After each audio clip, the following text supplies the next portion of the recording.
Chapter 8. Reign of Terror. Thunder and lightning rolled across the sky. The horses trudged in the mud as rain beat down on the group.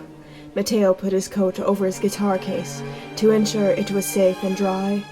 Their coach was now only a day away from Hamburg. All of the young men were drenched and cold. Matteo's teeth chattered. Jean grabbed an extra blanket for him. He told Matteo in stress, "Hopefully this rain settles soon. You are soon to catch hypothermia. Your lips are nearly blue. As are yours." Matteo noticed Jean's cold, pale face. Through the heavy rain, Matteo heard the shrubs rustling nearby. He looked about. What was that? What was what? Jean asked. As things couldn't get any worse, the fire of a gun exploded. A soldier alerted, "Ambush! Ambush!" Every man jumped off the carriage, their rifles loaded in speed. Matteo had his sword. The first unexpected shot hit a Frenchman down and dead. The ones attacking were Prussian soldiers. More shots fired, and chaos was everywhere. Matteo turned about hopelessly, regretting what he got himself into. He felt frightened and ran. As he did, a bang rang in his ear. He felt a sharp hit at his side.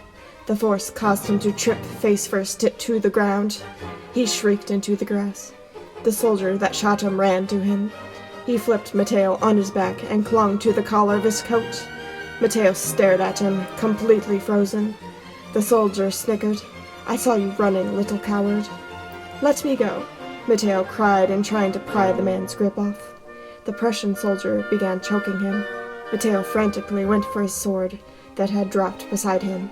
He managed to grab it, but the Prussian snatched it from his hand with ease. "Any last words before you're sliced?"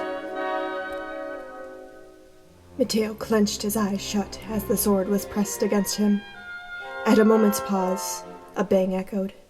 Matteo shrieked as the Prussian soldier dropped onto him, dead. The shock caused Matteo to feel faint. Jean sprinted to him, throwing his rifle feverishly aside. He then pulled the soldier away from Matteo. Jean gasped, "Matteo, are you all right?" Matteo looked about in a delirious state, unable to answer. Jean noticed the wound on his side. In haste, he tied a spare cravat around his body. "You'll be all right. Just hang on." Matteo felt his surroundings spin. More fire shot back and forth. Jean guarded Matteo until the French soldiers managed to fight off the Prussians enough to run back to the coach. Jean lifted Matteo over his shoulders and turned to a comrade. "We need to get to Hamburg. It's safe for us there, as the French have that area occupied." The troop loaded back onto the coach. A few others that were wounded were let to sit inside the carriage. There was enough room for Jean to be beside Matteo, who was unconscious. The night brought tension as Matteo struggled for dear life. Jean watched the sweat pour down the boy's face. He wished Hamburg was closer, but knew it wouldn't be reached until dawn. The young men were already experiencing the hardships of war, but it was only the beginning. Matteo woke slightly. The rough carriage ride reminisced in his mind. His body was now comfortable in a soft cot. At the edge of the bed, Jean spoke. "Matteo." Matteo sniffled awake, opening his eyes to notice he was in an infirmary. Other soldiers were sleeping in cots. A doctor gave a sigh of relief. "He's coming too." "Oh, excellent," Jean cheered quietly.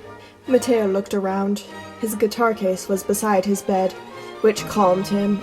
He then went to sit up, but winced as his side hurt. Jean made him lay back. "Rest now. You got shot. I was ever so worried. We are safe in Hamburg." "Oh, good," Matteo smiled, pulling the blanket closer to stay warm. Jean stayed with him and caught him up with everything that happened. Time continued to move on, and the year of 1811 came around. Matteo had made a full recovery, so he was given duties as a soldier. Much of the time, Matteo walked down the streets of Hamburg on patrol.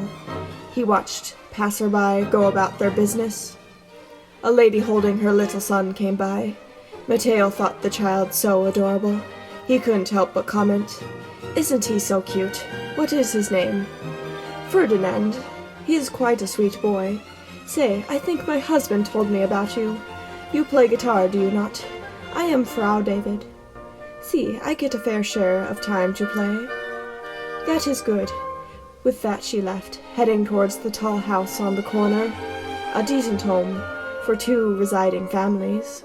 It so happened that the children of the other family were skipping about outside. It was a girl of 6 and a boy of 3. Matteo had not met them yet, so decided to introduce himself. As soon as he came near, the 2 children stood side by side. The girl curtsied. "Hello, officer." She elbowed her little brother to make an acknowledgement. "Hello," the boy spoke in shyness. Matteo smiled kindly. "What are your names?" The children paused. Matteo stood in silence. The girl hesitated. "Father told us not to speak to strangers." "Even a soldier," the boy added. "Ah, that is smart," Matteo understood. "Well, my name is Signor Carcassi. Are you from Italy?" The girl smiled in awe. "See, I was born in Florence." "Wunderschön." The girl's eyes brightened. "I was born here, boring old Hamburg. My name is Fanny." "And I'm Felix." The young boy jumped with profound energy. "Felix Mendelssohn." Right after announcing his name, Fanny elbowed her little brother and muttered, "Remember that Papa said not to use that name." "Well, I'm not going to use the other last name. It sounds stupid," Felix muttered back, kicking the dust. Matteo caught her murmur, and was curious. He knew of the Mendelssohn name, as it was a bank stationed in Berlin. The bank was supposedly causing a bit of trouble in the scheme of things in regards to France. Before Matteo could say more, the children looked up to see their father coming down the street. The man was carrying some books. He looked quite educated with his spectacles and a well-tailored coat. The books were of financial business. When coming up to his children, he greeted them first, then turned to the soldier in a French uniform. "Who are you?" "Signor Carcassi of Florence." Matteo gave a respectful nod of the head. "An Italian in French uniform? Here in Hamburg? In Prussia?" "See," Matteo nodded. "I just patrol about at the moment. I've met your children. Very fine." "Dankeschön. My wife and I educate them." "What is your name?" "Abraham." "Bartholti," he answered in hesitation. Matteo noticed Felix pretending to barf at the sound of that name. Fanny elbowed him. Felix pushed her back, which caused the 2 to fight, as most little children do. "I must get these 2 inside," Abraham puffed a sigh at them. "I also have business to tend to." "Have fun calming your children and learning finance." Matteo pointed to the subject of the book. Abraham gave Matteo a glance of caution and hurried his children into the house. Matteo continued his day. That night, Matteo was resting in his room. His place of stay was a building of many individual rooms for soldiers. All was quiet until a sudden stir echoed in the corridors. Matteo got up and opened his door to see personnel of the night watch informing everyone, "We must get going, now." Matteo didn't know what the commotion was about, so asked a fellow soldier, "What's going on?" "Napoleon's forces are coming to Hamburg in a reign of terror. We are to join them. They are in search of any correspondence in breaking the blockade. We shall go on horseback and catch any stray carriages fleeting the city." "All right. Are we in search of any particular persons?" "I do know there is a family residing in Hamburg.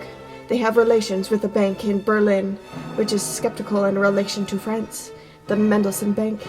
A group and I shall raid their home and arrest them." "Oh," Matteo recollected. "What will happen to them?" "That is the decision of French law, guillotine likely," the soldier snickered. Matteo asked, "But they have children, do they not? What of them?" "They may be sent to an orphanage, who knows? Why do you care so much about the children of traitors? Come on, let's get going." The soldier nudged Matteo. Matteo felt a pang in his heart for those little children. He thought their family was sweet. Matteo had no choice but to change into his uniform and follow the group. They rode their horses with an air of thunder. The city was slowly turning into chaos, with French arms rolling in. The group stopped at the tall house where the Mendelssohns resided. Matteo deeply hoped they had fled. All was quiet on their side of the home. The other family had candles lit. An officer ordered everyone a task, such as arresting and such.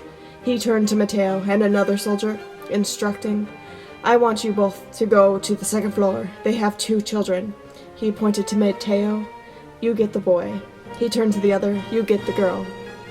Matteo felt his heart ache as the troop roughly broke in and stormed that side of the home. Matteo headed up the stairs. He found a bedroom that suited a boy and quietly entered. When coming to the bed, he found it empty. Matteo gave a sigh of relief. The troop found no one. Upon coming down the stairs, the officer ordered each soldier, "Get on your horses and find them." Matteo hurried out to his horse like the rest. They all split up. Matteo headed towards a forest outside the city to bide the time. He didn't want to hurt the family. As he trotted his horse through the woods, he came along a road. A few paces down, there was a parked coach, partly hidden in the dark night. Matteo went up to it. The coachman was fixing a wheel. Matteo startled the man, but Matteo indicated that he came in peace. Matteo glanced at the carriage window. There he saw the Mendelssohn family inside. They all looked at each other in silence. Abraham didn't know what to do. Little Felix waved. "Hi, Carcassi." "Shut up, Felix." Abraham scorned his son. Matteo smiled and instructed them. "Carry on down this road. It is the fastest way out." "Danke, dear." Abraham gave many sighs of relief. The coachman finished fixing the wheel and instructed the horses to move. Matteo watched the carriage disappear down the path. He felt satisfaction in helping the family escape.